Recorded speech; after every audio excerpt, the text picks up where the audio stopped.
And I'm back with my review cap of all of Season 2 of Star Trek Strange New Worlds. Let's jump right in with the first episode, The Broken Circle. Again, I wrote a lot, so I'm going to be referring to this. And also, I need a haircut, so I've got a bit of a Pike's Peak situation going on. Anyway, it starts off with the mess created by Una's Illyrian nature being discovered and put into custody. And now Pike is fighting for her reinstatement. However, there is an interesting comment from Dr. Mabenga about Vulcan emotions, which is, I'm going to reference again in my Season 3 review cap. As you know, Vulcan emotions are stronger than human ones. But your people control them through suppressive cognitive blocks. Indeed. So remember this. The setup for this episode is that La'an beams a distress signal to the Enterprise that is in dry dock receiving repairs. And somehow Spock feels the best way to handle this situation is to steal the Enterprise? That's not very Spock-like. Especially considering where he is in his journey. Later on in the movies, we, as the audience, enjoy his journey into accepting who he is and even embracing certain human characteristics. But not at this point in his life. He just wouldn't do this. This is really far-fetched reasoning for the action in this episode. Stupid.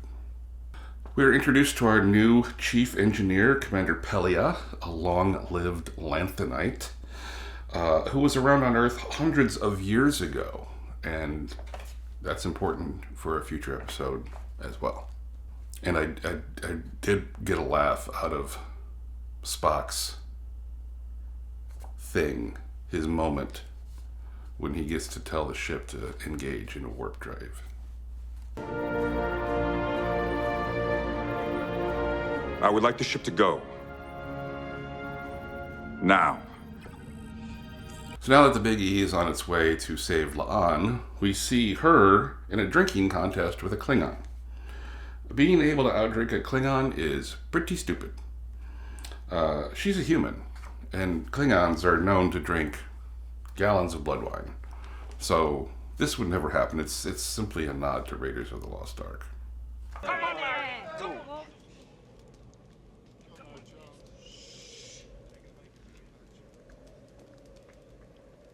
At one point, Dr. Mabenga and Nurse Chapel are injecting some super soldier serum to fight Klingons. And what? This is way out of left field. Whatever happened to the Hippocratic Oath, first do no harm? Here they are, straight out of an action movie. This could have been a Marvel movie, super soldier serum. It juices them up, gives them heightened fighting abilities. That's pretty weird for medical people. That just... I hate when these writers play, oh, what if we did this? That makes absolutely no sense. Stupid. We do have a pretty over-the-top dramatic ending when they get launched out in space, but of course they're rescued narrowly. This wasn't a really good way to start off Season 2. But we do see Spock's emotions for Chapel coming out. I mean, that to me looks like a little tear on his face. And a very nice statement, a little in memoriam for Nichelle Nichols, the original Uhura who died just before this season came out. R.I.P. Now we're on to episode 2, Ad Astra per Aspera. What does that mean? To the stars through hardship, I think. Something like that. Una says it in the episode. I should have written it down. Anyway, this is your typical courtroom drama. We have to get Una out of prison for lying on her Starfleet application about her being genetically modified, as all Illyrians are. Now, we know she's gonna find a lawyer to argue her way out of it, but if that's the law in Star Trek, no genetically modified people are allowed, she wouldn't be allowed. But we know they're going to allow her. And It's through using a set of laws that we don't know about. Us, the audience, we don't know what Starfleet regulations and laws are. So anything they come up with, all the loopholes they come up with, it just completely arbitrary, has no impact to us. We're in the dark. So they can say and do anything they want, and it's all going to work out at the end. So this episode was a big nothing burger. There was a funny moment, though, when Spock was having an exchange with an opposing council, Vulcan, and this happens.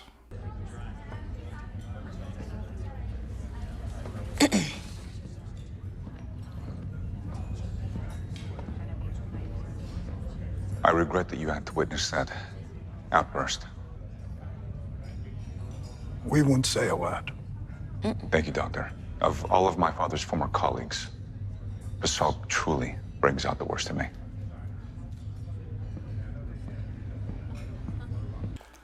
Now here, La'an was trying to get Uhura to obey some illegal orders, which Uhura refused. And that's a very timely subject nowadays.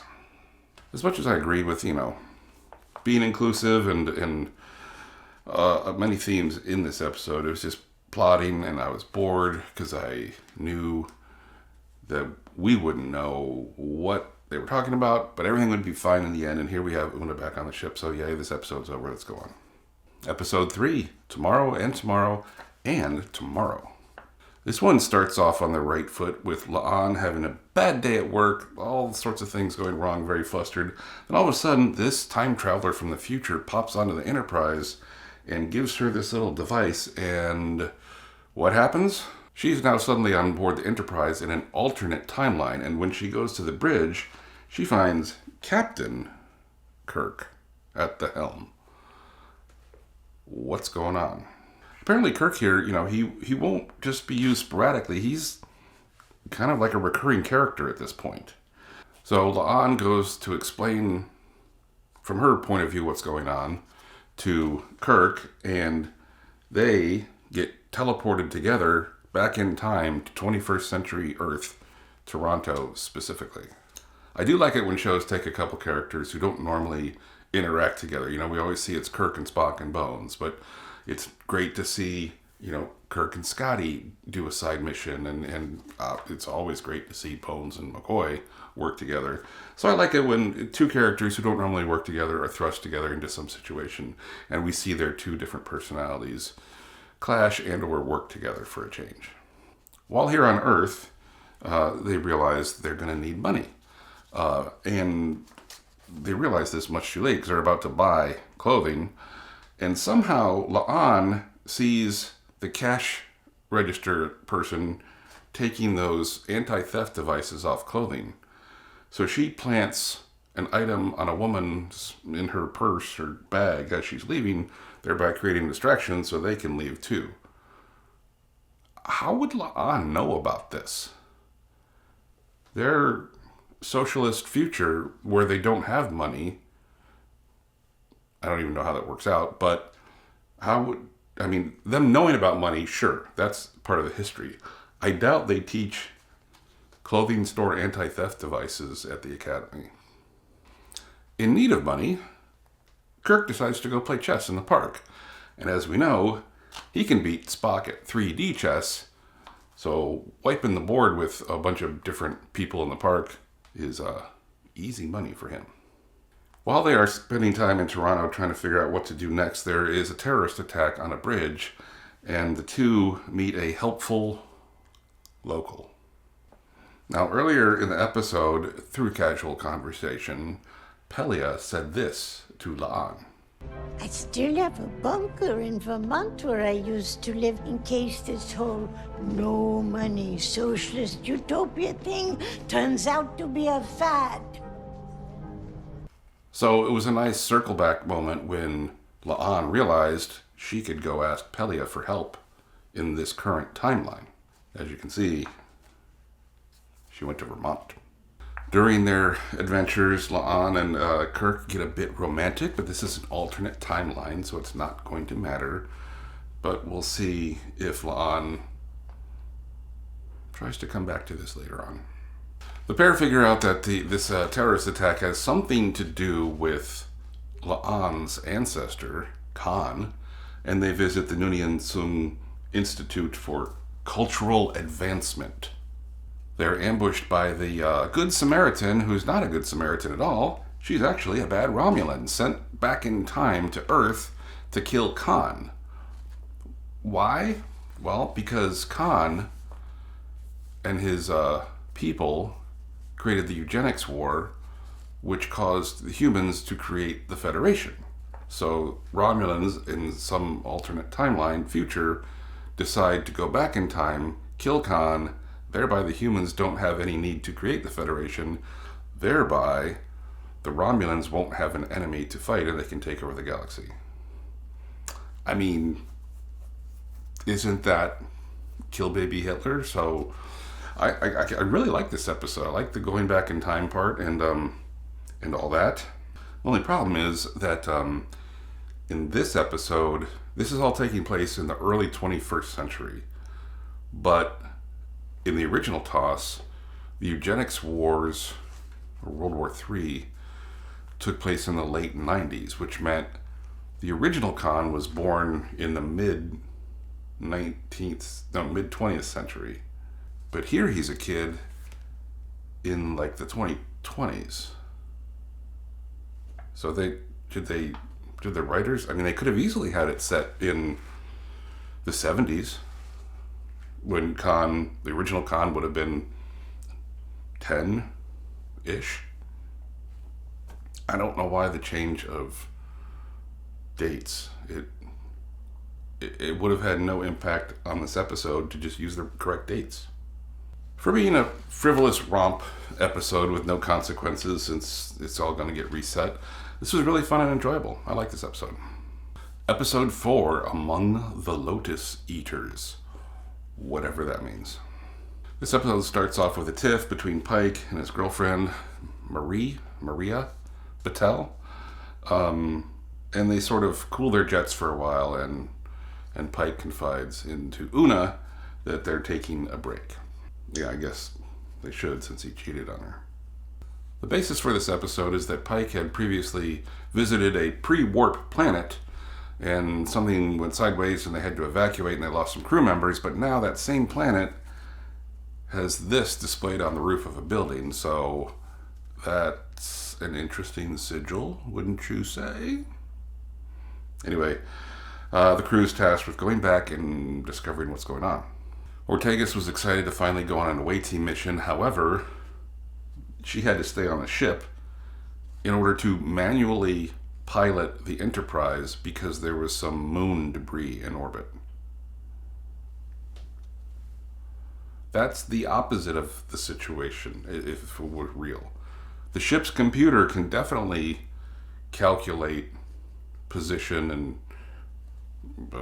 parabolas and whatever it takes to get the Enterprise to not get hit by orbiting moon debris. Just stay away from it. She doesn't need to manually adjust the Enterprise. Sometimes these writers are like, oh no, we need this character to not go on this away mission for some reason. Well, it's not her turn to go on an away mission. We don't need this dumb excuse. Once on the planet, though, M'Benga, La'an, and Captain Pike start to selectively and arbitrarily lose their memories. And it really seemed random at times. Boring, stupid stuff went on because it was all arbitrary. If you don't want them to get out of the situation, make them forget something due to the field or effect from the planet or whatever it was. I hate to say this, but I forget. But, they get out of it. They get back to the ship. Apparently Pike and Battelle are back on again. But overall, this was I'm going to do it again, a pretty forgettable episode. Pun fully intended. Episode 5, Charades. With tensions still high between Spock and Chapel, they are assigned to take a shuttle together to investigate a moon. They find a strange vortex and crash into it. I think that's what they said. It didn't make sense. But it injures them. And apparently there are some interdimensional aliens on the other side. And they heal Chapel and Spock back to factory defaults. However, there's a problem with that because Spock's Vulcan half has been completely stripped away. They didn't understand half-breeds. So when Spock wakes up in sickbay and they tell him the news that he's now fully human, he had this great line. Whoever did this seems to have made you human.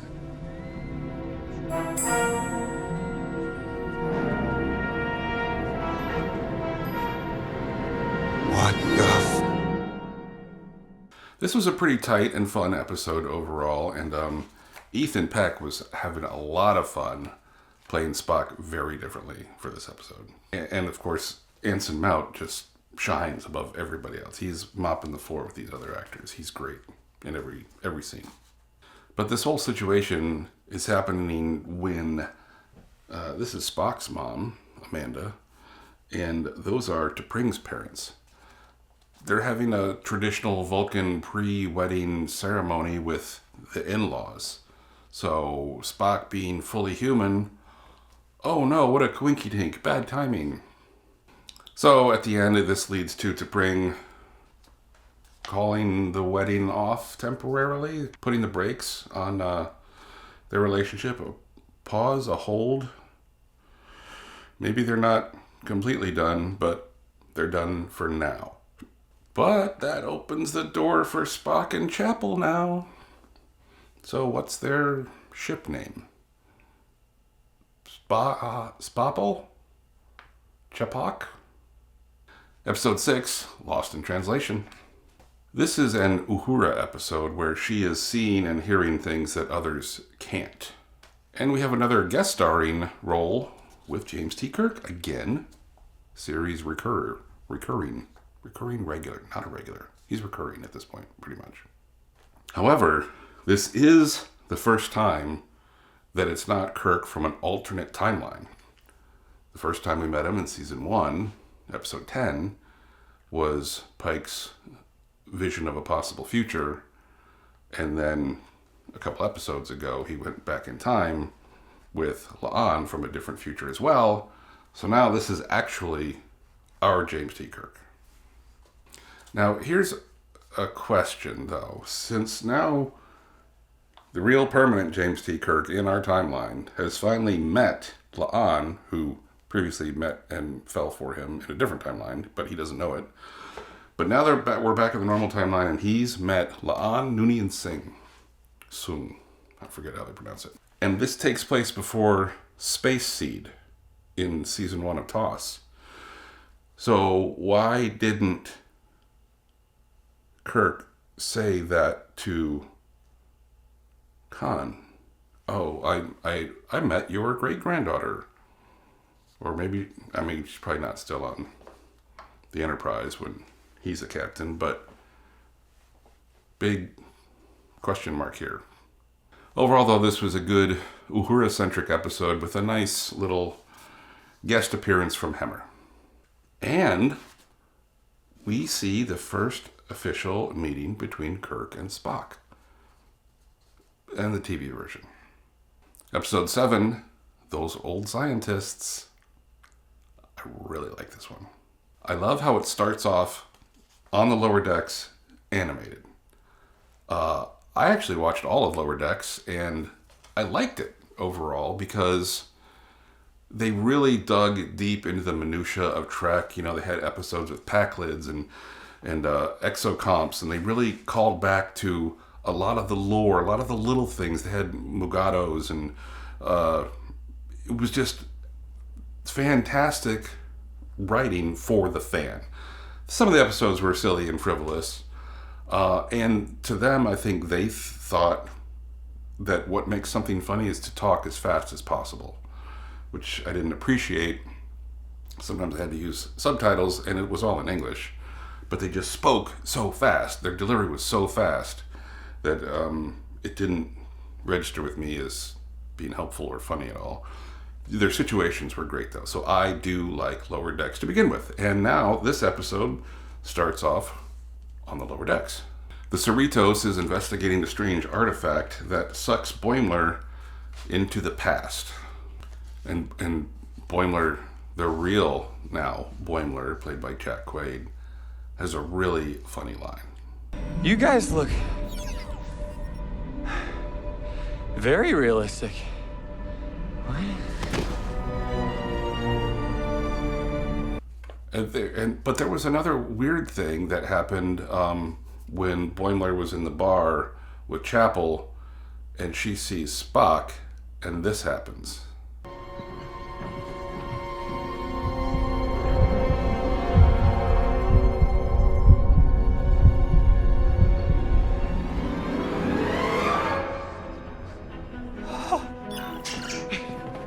Nurse Chapel? Nurse Chapel, hi. I need to talk to you about Spock. Yeah, like, where the hell did he go? Spock walked into the bar to meet up with Chapel. He's smiling, and they leave. Boimler immediately runs after them, but out in the corridor, Spock's gone. What happened to that? And Chapel's walking down the hallway like she never even noticed him to begin with. That was weird. Was that a bad edit or bad writing? I don't know. It was really strange. When the crew finally figures out how to try to send Boimler back into his future, Mariner inadvertently pops through the portal. Oh no, now there's two of them. But this is a good humorous episode that combined the two series with, the best characters from each. And I just really love this overall. Eventually they finally get Mariner and Boims back home, and once on the Cerritos, Mariner asks Boimler this. Thanks for coming back to the TOS era to get me. You picked that up from Ransom. Why does he always call it that? It stands for those old scientists. Huh, they seem pretty young to me. Oh, numero una. Hottest first officer in Starfleet history. So I thought that was a great, since we call it TOS, the Cerritos crew calls it the TOS era, but it doesn't stand for the original series, it stands for those old scientists. I thought that was a clever little way to have them calling it TOS, and I loved the little stinger at the end with the animated Strange New Worlds crew. Great episode. Episode 8, Under the Cloak of War. This is a pretty dramatic episode in which the former Klingon war criminal Doc Ra, known as the Butcher of Jagal, is on board in his capacity now as a peace ambassador. But it stirs up bad memories for M'Benga and Chapel, who were in the Klingon War, and they were at Jagal. During a flashback of why they hate Doc Ra so much, we are gifted with Clint Howard as a chief medical officer on Jagal. And of course, we all remember him, right? When my sons were little, I played them toss, and after this episode, they kept quoting this line for some reason. We must drink. This is Tranya. Try some Tranya. Anyway, we discovered that green drug that M'Benga and Chapel use is called Protocol 12, and on Chagall, this Federation Andorian, or Starfleet Andorian, he wants to use it, and M'Benga's against it, because, I don't know, it probably has bad side effects. This episode is about the horrors of war and PTSD and all the decisions people have to make to stay alive, and, it's pretty deep. It did have a nice twist ending, though, with the knife and the reveal that actually M'Benga was the Butcher of Jagal, probably on Protocol 12. So that, to me, leads up to the question of, here on the Enterprise, M'Benga's the chief medical officer, but when Kirk is captain, Bones is the chief medical officer. So is M'Benga's involvement in this scandal Do they demote him for that reason? How is he the chief medical officer, and then when Bones comes on board, he's knocked down a peg?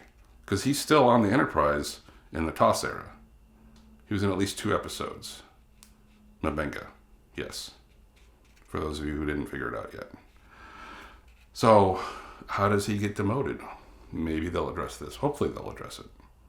Episode 9, Subspace Rhapsody. Never do this again. Okay, so the ship encounters a naturally occurring subspace fold, as one does. Spock believes it could triple communication speed throughout the sector, but in order to test it, he has to use so much of the ship's computer power that Uhura becomes a telephone operator. That's really stupid. She's literally patching calls through to people. Really dumb. They shoehorn Kirk into this episode again for some convoluted reason. Thank you for agreeing to do this, even if it's not fully necessary. But it does stir up, those emotions in La'an. So we'll see where that goes. Chapel has been formally accepted into a fellowship program with Dr. Corby, whose name you may remember from TOS. And we'll get into more of that next season. Anyway, while investigating the subspace fold, Pelia here suggests to Uhura and Spock that maybe instead of sending speech through the fold to increase communication speed, that they try music instead. They do so, and the subspace fold emits some wave that washes over the ship and the entire crew. And how does it affect everyone? By causing them to break out into song and dance, as though they're in a Broadway musical. As I said earlier, I like when you mix up characters and put them into situations that I'm normally used to. We could always have the Enterprise fighting a Klingon ship every week. That's boring. But this is so far askew. Makes no sense. No. This is a 0 episode for me. Except for, I do like how they switched up the intro sequence music. To boldly go where no one has gone before.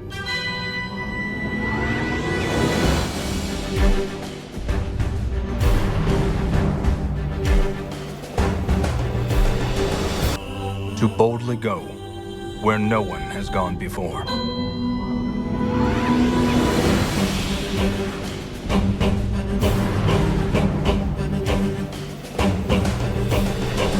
So a very cool a cappella version of that. During La'an's heart-to-heart with Kirk, there was an interesting comment he made that he's currently involved with an on-again, off-again named Carol, who's pregnant. So we all know where that leads, but it's acknowledged here in the past for the first time that we've seen. I will say, amongst all the musical numbers, standout song and singer was Celia Rose Gooding, who plays Uhura. And apparently she really was and is a Broadway singer. She didn't have very many, if at all, any credits, film, TV show credits before Star Trek Strange New Worlds, because they pulled her off of Broadway, where she's actually an amazing singer. This song was really uplifting. This was the bright spot of this episode, even though I really didn't like it. Her voice was amazing, and I don't know if everybody sang their own parts. It definitely not M'Benga and Pelia. You could tell those voices just didn't match them at all. But she's amazing. One last note.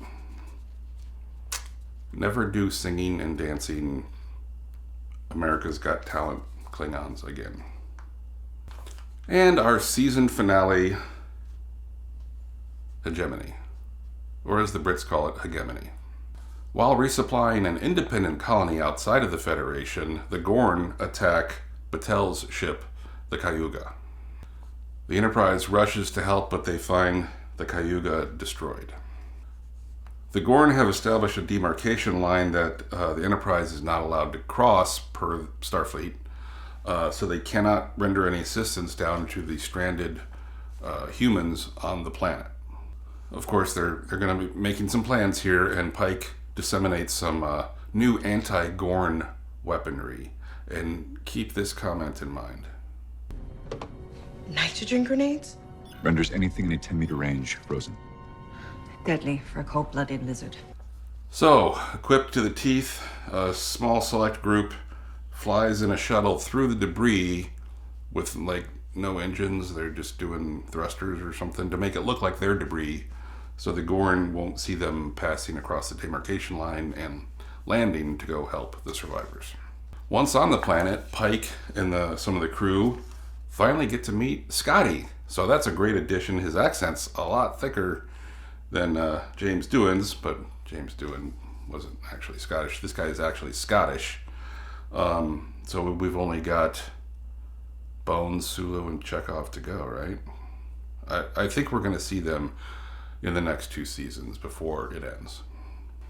Meanwhile, back on the Big E, they have identified a tower that is preventing transporter beams and communications that's on the planet, so they devise a method in which Spock rocket packs over to the Cayuga, places some rocket thrusters on it, and they're going to guide it down to smash into that tower on the planet, thereby allowing them to beam everybody up and save the day. Now, remember that clip I just played? Nitrogen grenades? Renders anything in a 10-meter range frozen. Deadly for a cold-blooded lizard. Yeah, that one. If the Gorn are so susceptible to cold, why are their tails hanging out of their spacesuits? This is the cold of space. Previously, our crew has used nitrogen to freeze them and kill them. There's a nitrogen hand grenade that Uhura found that will kill them because it creates frost, whatever. But they write into this episode that there's a Gorn about to attack Spock, and its tail is clearly outside of the space suit, which would kill it. Again, this goes back to my previous mentioning of the Gorn looking like aliens to be cool, but it makes them so different from TOS.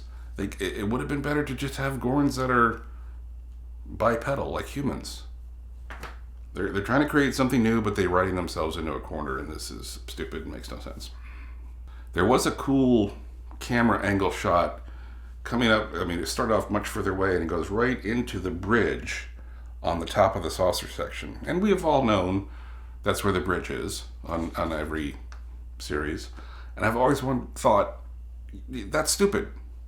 Wouldn't you have the heart of the ship, the bridge, the most sensitive part of the ship, the least vulnerable to attack, like down buried amongst all the decks and the metal, somewhere in the very center of the ship that you cannot get to with a laser beam or debris from other ships?